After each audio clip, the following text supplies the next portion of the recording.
Hi everyone.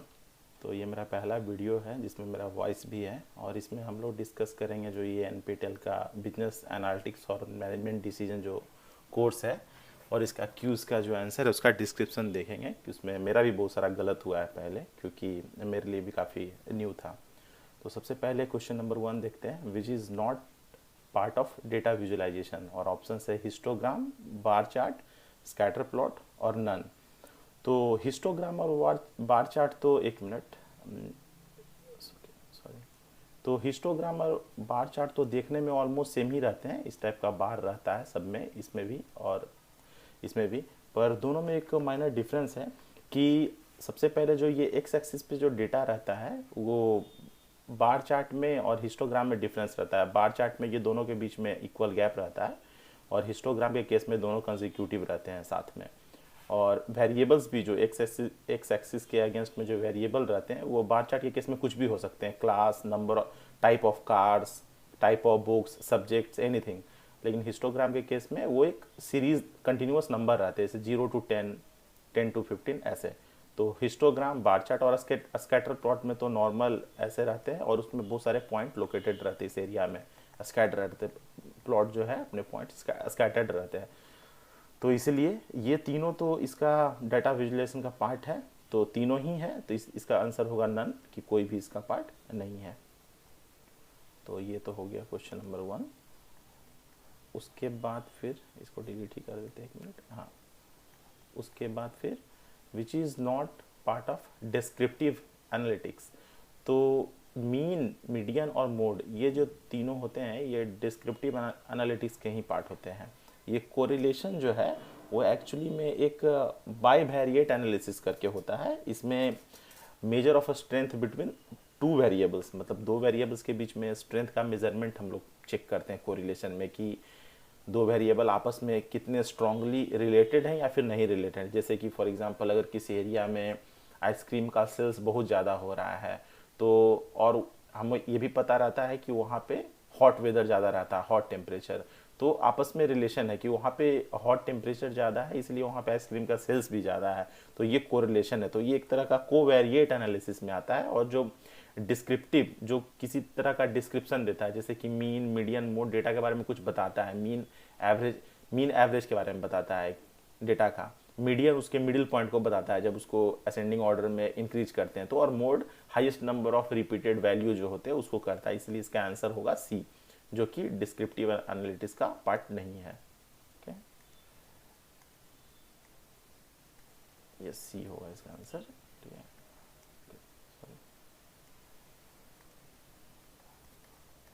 उसके बाद फिर है what is the inter quartile range of the following series. तो ये सीरीज दिया हुआ, इसका इंटर क्वार्टाइल रेंज निकालना है। तो सबसे पहला स्टेप इसमें क्या करना रहता है कि सबसे पहले तो इसमें क्या करना था कि सबको सबसे पहले असेंडिंग ऑर्डर में अरेंज करना है। तो यहाँ पे हम देखते हैं तो ऑलरेडी ये किया हुआ है 80, मतलब क्वेश्चन में ही किया हुआ, लेकिन कभी कभी ये सफल भी रह सकता है, सफल रह सकता है। तो ये 80 है, 100 है, 100 है, 110 है, 130 है, 190 है, 200 है। तो सबसे पहले तो इसका मीडियन निकालते हैं। तो मीडियन क्या होता है कि सबसे पहले जो डेटा है उसको असेंडिंग ऑर्डर, मतलब कि छोटे से बड़े क्रम में उसको अरेंज करना है। तो ये तो ऑलरेडी अरेंज है। उसका बीच का वैल्यू निकालते हैं जो सबसे बीच में है। तो कितने मेरे पास कितने एन है, मतलब एन मतलब नंबर ऑफ डेटा हमारे पास कितना। तो 1 2 3 4 5 6 7। तो ये 3 तो इस तरफ चले गए और ये 3 इस तरफ चले गए। हमारे पास बीच का वैल्यू ये है। तो ये इसका एक्चुअली में मीडियन है। ठीक है, अब जो इसके लेफ्ट साइड का है ये मेरा क्वार्टाइल 1 होगा, Q1, और इसको हम लोग बोलते हैं Q2। तो इस अब ये जो है इसको हम लोग एक डेटा सेट मानते हैं और इसके बीच की वैल्यू क्या है, 100। तो ये Q1 मेरा 100 हो गया, सॉरी। और इधर ये दोनों के बीच का वैल्यू क्या है, 190। तो ये मेरा क्वार्टाइल 2 हो गया। अब इसको हम लोग निकालने के लिए क्या, सॉरी ये 3 हो गया, ये तो मीडियन है ना, ये median is equal to Q2 भी होता है इसको ऐसे। तो वैल्यू क्या होगा इसका हो जाएगा Q3 माइनस Q1। ये इसका इंटरक्वार्टाइल रेंज निकालने का फॉर्मूला है।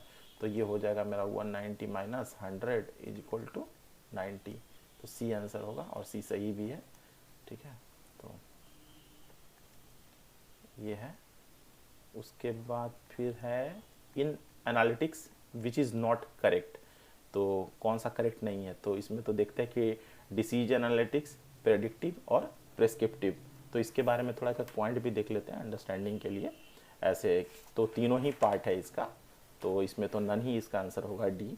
तो डिसीजन एनालिटिक्स में क्या होता है कि हम लोग कोई तरह का डिसीजन लेता है, जैसे कि डेटा को देखने के बाद हमें कुछ इंसाइट्स मिलता है उससे, तो वो हम लोग डिसीजन एनालिटिक्स में करते हैं। प्रेडिक्टिव एनालिटिक्स में क्या करते हैं कि हम लोग हिस्टोरिकल फैक्ट्स और जो करंट डेटा है, मतलब हिस्टोरिकल पहले से जो डेटा सेट्स हैं हमारे पास 1 साल 2 साल पहले के और करंट मंथ के, उसको एनालाइज करके उसके बिहेवियर को देख के हम लोग ये प्रेडिक्ट करते हैं कि आने वाले समय में, आने वाले मंथ में, ईयर में उसका क्या रिजल्ट रहेगा। पास्ट और करेंट डेटा को एनालाइज करके, तो वो प्रेडिक्टिव हो गया। और प्रेस्क्रिप्टिव में क्या होता है कि हम लोग क्वेश्चन पूछते हैं, जैसे व्हाट शुड बी डन, हमें क्या करना चाहिए। जैसे कि डेटा हमको मिल गया और डिसीजन मेकिंग हमारा होता है कि हमें क्या करना चाहते, क्या क्या किया जा सकता है। तो ये जो प्रेस्क्रिप्टिव एनालिटिक्स में आता है ये। और जो AIML न्यूरल लैंग्वेज जो आजकल काफ़ी डिमांड में है, उसमें हम लोग इसको यूज़ करते हैं। ठीक है, तो ये हो गया 4। उसके बाद फिर ये क्वेश्चन है calculate the sample variance of following data. तो इसका वेरिएंस कैलकुलेट करना है, तो इसको एकदम सिंपल तरीके से करते हैं। 1 मिनट, ठीक है, कलर चेंज कर लेते हैं। तो सबसे पहले तो क्या है कि ये जो डेटा है इसका सबसे पहले हम लोग एक सैम्पल वेरिएंस निकालने के लिए इसका एक पहले मीन निकाल लेते हैं। उसको डिनोट करते हैं x बार से, इज इक्वल टू, तो 3 + 5 + 7 + 7 + 8, इसको डिवाइड कर देंगे 1 2 3 4 5, यानी कि टोटल मेरे पास 5 ऑब्जर्वेशन है। तो इज इक्वल टू हो जाएगा ये 30 divided by 5 is equal to ये 6। तो हमारे पास ये वैल्यू 6 आ गया। और अब हम एक छोटा सा टेबल बनाएंगे यहाँ पे, यही इसको करने का ईजी और सिंपल तरीका है।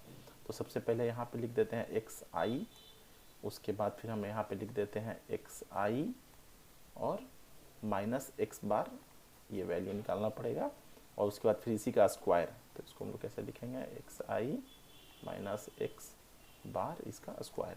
तो सबसे पहले xi, तो जो भी मेरा डेटा है वो, तो यहाँ पे कितना है मेरा 3 5 7 7 8। अब इसको क्या करना है, xi माइनस x बार, यानी कि 3 माइनस 6, x बार हम लोग का 6 है, तो इसको 3 माइनस 6 इज इक्वल टू -3, ठीक है। उसके बाद फिर 5 minus 6 is equal to -1, 7 minus 6 is equal to 1, 7 minus 6 is equal to 1, और 8 माइनस 6 इज इक्वल टू 2। और इसका फिर हम लोग स्क्वायर करेंगे, -3 का स्क्वायर 9, -1 का स्क्वायर 1, 1 का स्क्वायर 1, 1 का स्क्वायर 1, 2 का स्क्वायर 4। अब सबका हम लोग समेसन करेंगे, तो ये समेसन ऑफ मेरा xi कितना आ जाएगा, इसको जोड़ेंगे तो 30 है मेरा। और ये करेंगे तो 0 हो जाएगा ना, 2 1 3, और इधर 2 1 3 1 4, 3 1 4, +4 -4 कैंसिल हो जाएगा। तो ये समेसन इसका कितना आ जाएगा 0, और इसका समेसन कितना आ जाएगा 16। तो अब हम लोग इसका वेरिएंस निकालेंगे, इसका फॉर्मूला है वेरिएंस निकालेंगे। Sample variance is equal to होता है summation of xi minus x bar जो है उसका स्क्वायर डिवाइडेड बाई n-1। तो इज इक्वल टू क्या हो जाएगा यहाँ पे, summation of x1 minus x बार कितना है हमारा, ये है 16, राइट, ये वैल्यू 16, और n-1, तो n हमारा टोटल ऑब्जर्वेशन है 1 2 3 4 5, 5 माइनस 1 बराबर 4, तो इज इक्वल टू 4। तो इसलिए इसका आंसर हो जाएगा ये 4 बी, ठीक है। उसके बाद विच सिंबल और are not part of business analytics. तो ये सिग्मा है, तो ये तो सिग्मा बेसिकली स्टैंडर्ड डेविएशन होता है, स्टैंडर्ड डेविएशन। और ये म्यू है, इसको मीन बोलते हैं। ये बोथ है, तो बोथ तो पार्ट ही है इसका, तो नन होगा इसका आंसर, क्योंकि इसमें से नॉट पार्ट पूछ रहा है ना, तो ये नन होगा, क्योंकि सारे पार्ट्स ही हैं, म्यू भी है, सिग्मा भी, बोथ भी, तो नन होगा इसका, ठीक है। चलिए इसको 1 मिनट, इसको डिलीट भी कर देते हैं। हाँ, range is the difference between, ये क्वेश्चन है कि रेंज डिफरेंस है, तो रेंज सिंपल डिफरेंस होता है, जैसे कि आपके पास कोई भी डेटा है 1 2 7 15 21 32, तो सबसे पहले तो उसको असेंडिंग ऑर्डर में अरेंज कर लेना है, और highest minus lowest 32 - 1 is equal to 31, यही इसका रेंज होगा। इसमें कोई ऑप्शन नहीं है, मीन एंड मीडियन नो, ये भी नहीं होता है, मीन एंड मोड का भी नहीं होता है, मोड में ये भी नहीं होता है, तो ये नन होगा आंसर, इसलिए इसका आंसर नन है, और ये सही भी है, ठीक है। तो इसके हो गया। अब इसके बाद फिर नीचे आएंगे, हाँ, विच is not part of hypothesis testing. तो ये एक्चुअली अभी 5th जो सेशन चल रहा है उसमें है इसका ज़्यादा डिटेल दिया हुआ कि 3 तरह के हाइपोथेसिस टेस्टिंग होते हैं, जेड, टी और साई स्क्वायर, या फिर पता नहीं जो भी इसको पढ़ते हैं। तो ये इसका टेस्टिंग होता है, ये तीनों ही पार्ट हैं, नन होगा इसका आंसर। ऐसे ऐसे हम इसका कोशिश किए थे इसका आंसर ढूंढने का नेट पे कि ये होता क्या है। तो एक्चुअली एक मिनट, मैंने कहीं पे तो इसका पॉइंट लिखा है कि हाइपोथेसिस टेस्टिंग में एक्चुअली करते क्या है कि जैसे कि फॉर एग्जांपल एक कोई प्रिंसिपल है स्कूल के और वो ऐसा क्लेम करते हैं कि हमारे यहाँ जितने भी स्टूडेंट्स हैं उनका आईक्यू लेवल एक एवरेज इंटेलिजेंस स्टूडेंट से ज़्यादा है, ऐसा वो क्लेम करते हैं। तो एक नल हाइपोथेसिस होता है ऐसा, जो कि वो जो बात बोल रहे हैं वो जो बात बोल रहे हैं वो सही है या नहीं है उसको वेरीफाई करने का बेसिकली एक नल हाइपोथेसिस के थ्रू हम लोग उसको चेक कर सकते हैं। तो ये सब उसका मेथड्स होता है। तो ये एक जस्ट एक छोटा सा एग्जांपल है कॉन्सेप्ट को समझने के लिए हाइपोथेसिस टेस्टिंग का, ठीक है। तो उसके बाद फिर अब ये है, इसको डिलीट ही कर देते हैं, ये है कि the variance of the series. तो ये तो बहुत ही सिंपल है, पुराना जो तरीका बताया तो उसी से वेरिएंस निकाल लेना है, लेकिन ऐसे भी देख के पता चल रहा है कि ऐसे भी इसको देखने से पता चल रहा है कि ये दो तो इसका एवरेज ही हो जाएगा। 22 और 222 इसको वेरीफाई करने के लिए वो जो ऊपर फॉर्मूला था S equal to summation of X minus X bar square upon N minus 1, इसे निकालेंगे तो ये दोनों नहीं आएगा, नन आएगा, इसलिए इसका आंसर नन है। उसके बाद फिर ये क्वेश्चन है यहाँ पे कि what is the average of this series. तो ये तो एक सिंपल कॉन्सेप्ट है कि जब भी रिपीटेड नंबर कितने भी नंबर ऑफ टाइम्स में रहे, जैसे कि यहाँ पे अगर ऐसे भी हो 3 3 3 3 3 कितने बार भी हो तो इसका एवरेज 3 ही होगा। 7 7 7 7 7 7 कितनी बार भी हो उसका एवरेज 7 ही होगा। ये 2 2 है, इसका एवरेज 2 ही होगा। लेकिन अगर इसको स्टैंडर्ड तरीका से भी देखें तो 2 2 4 2 6 2 8 2 10 2 12 2 14, तो ये 14 है। और कितना है इसमें 1 2 3 4 5 6 7 7, 14/2, तो इसका तो 2 ही होगा। तो ये इसका 2 आंसर है, ठीक है।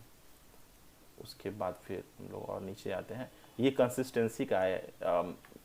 स्टैटिस्टिक्स में एक कॉन्सेप्ट है कंसिस्टेंसी का, हालांकि वो बहुत कॉम्प्लिकेटेड प्रोसीजर होता है, लेकिन यहाँ पे तो सिर्फ इन्फॉर्मेशन में हम लोग को मीन और स्टैंडर्ड डिविएशन दिया हुआ है। तो इस दोनों इन्फॉर्मेशन से कंसिस्टेंसी को नहीं बताया जा सकता है कि कौन सा प्लेयर कंसिस्टेंस है, और इसलिए नॉट पॉसिबल टू एग्जामाइन, इसका आंसर यहाँ पे मार्क होगा। हालांकि इसका डिटेल आप नेट पे या कहीं से देख लेना इसका कंसिस्टेंसी निकालने का कि क्या इसका होता है।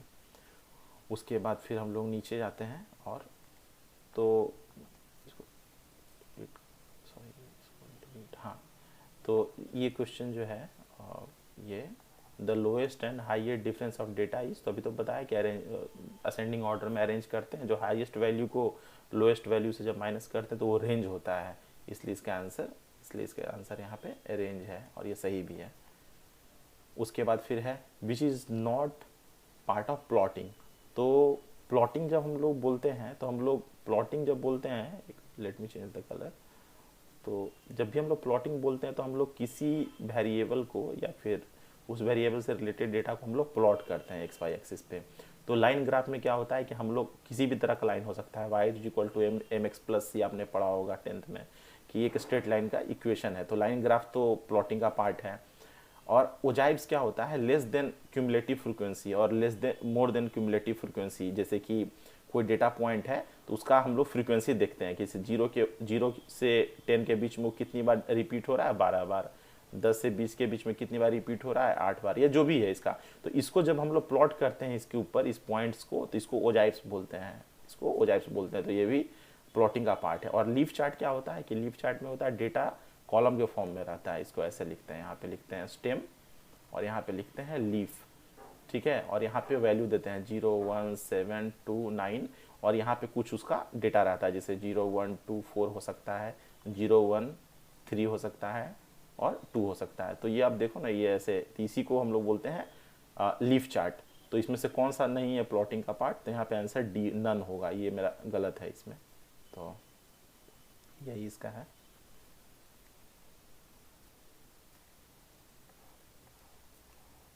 हाँ, और ये जो है ये वेरिएबल इसका इसका इसमें ये क्वेश्चन है,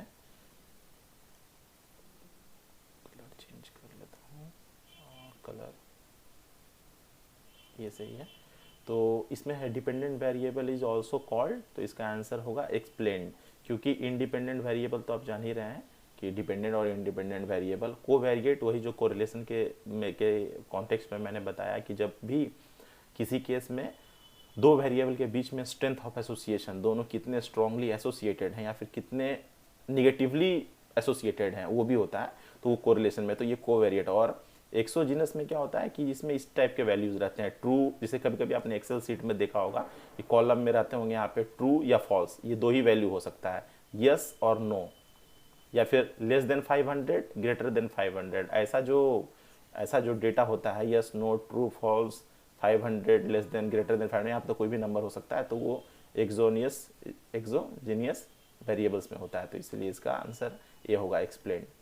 और सबसे लास्ट क्वेश्चन है कि this is not part of measurement of variable, तो वेरिएबल को मेजर करने का कौन सा पार्ट नहीं है, तो इसका आंसर होगा बी, रेंज, जो हमने बताया था कि हायर वैल्यू जो 13 था और लोअर वैल्यू 1 था, तो 13 - 1 जो भी हो इज इक्वल टू 12, इसका रेंज है।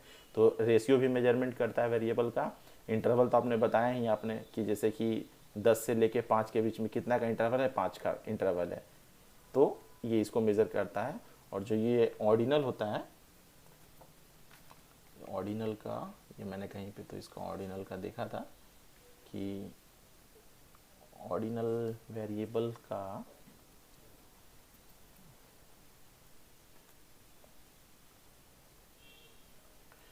सॉरी, यहाँ पे थोड़ा सा मुझे अपने आप को करेक्ट करना पड़ेगा, क्योंकि मैंने देखा, मैंने नोट्स बना के रखा था इसके बारे में, मैंने कुछ गलत बताया, सॉरी उसके लिए। आप इसको करेक्ट कर लेना यहाँ पे कि ये जो मैंने बताया को एक्सोजीनियस के बारे में, ये वैसे वेरिएबल होते हैं जो वेरिएबल दूसरे वेरिएबल से अफेक्टेड नहीं होते हैं, इसको बोलते हैं हम लोग यहाँ पे एक्सोजीनियस वेरिएबल्स, जो दूसरे वेरिएबल से अफेक्ट नहीं होगा। यहाँ पे जो मैंने बताया yes no true false less than some value greater than some value जो भी होता है, वो बेसिकली ये ऑर्डिनल वेरिएबल का होता है, यहाँ पे ये ऑर्डिनल का, तो इसको आप इंटरचेंज मैंने कर दिया, वो मुझे उतना ध्यान नहीं रहा। तो बस इतना ही। और मैं बता देता हूँ कि मैं कोई टीचर एक्सपर्ट नहीं हूँ, मैं भी खुद एक स्टूडेंट हूँ, मैं ट्राई कर रहा हूँ, तो आई होप कि इससे कुछ आपको हेल्प मिला होगा। आप कमेंट कीजिए, आपको जो भी ऐसा लगे सही गलत जो भी, हम उसको कोशिश करेंगे आगे उसको ठीक करने का। Thank you.